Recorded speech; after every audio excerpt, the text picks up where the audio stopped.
Hello viewers, स्वागत है आप सभी का मेरे यूट्यूब चैनल स्कूल ट्यूशन गुरुजी में। आज हम बात करेंगे वर्कशीट 39 की, जो कि 8 अक्टूबर के लिए जारी की गई क्लास 10th की साइंस सब्जेक्ट से रिलेटेड वर्कशीट है। बच्चे अपना नाम लिखेंगे उन्हें अपने क्लास टीचर का नाम लिखेंगे। बच्चों, today we are going to study about life process and in this we are going to study about respiration. तो चलिए बच्चों, देखते हैं, जानते हैं, समझते हैं कि आज की वर्कशीट में आपके लिए क्या खास है और आज की वर्कशीट आपको क्या बताना चाहती है। तो बच्चों, when we talk about respiration, it basically क्या करता है, ये एक प्रोसेस है जिसमें लिविंग ऑर्गेनिज्म प्रोड्यूस करते हैं energy from food by using oxygen. Basically, it involves two things. One was breathing, another was cellular respiration. Breathing can be called as gaseous exchange, that is intake of oxygen from the atmosphere and release of carbon dioxide. On the another hand, cellular respiration means breakdown of simple food in order to release energy inside the cell. Then respiration can be of two types, बच्चों, aerobic and anaerobic respiration. First of all, we talk about aerobic respiration.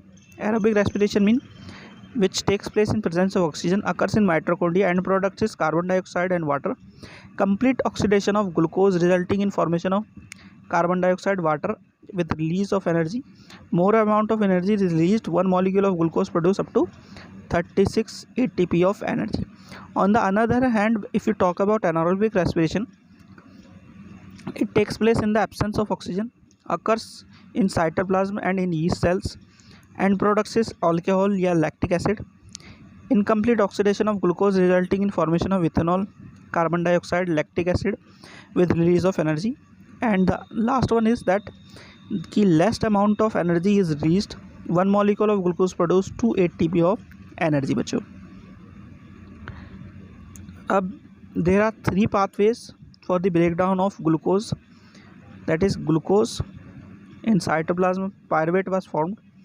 Then the end product was formed on the basis of absence of oxygen, lack of oxygen, and presence of oxygen.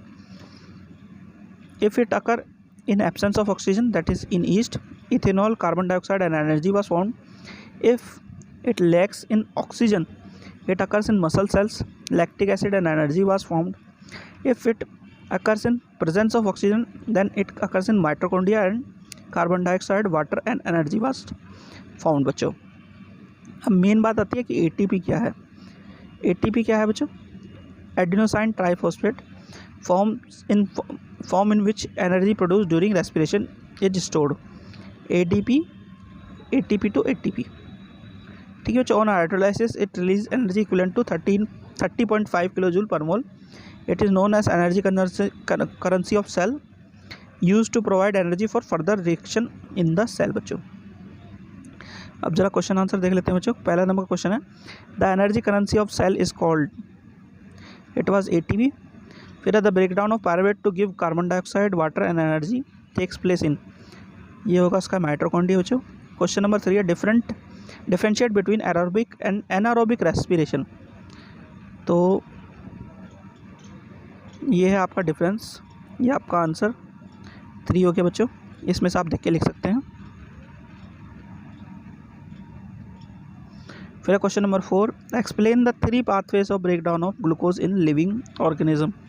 तो 3 pathways बच्चों ये हैं आपके, ये आपका answer 4 हो गया बच्चों. ठीक है, और आखिरी में है बच्चों, write the full form of ATP. तो full form of ATP was adenosine triphosphate. ये आपका आंसर 5 हो गया बच्चों. तो बच्चों, ये हो गया आपकी वीडियो कंप्लीट और वर्कशीट भी. आशा करता हूँ आपको वीडियो अच्छी लगी होगी. Thank you.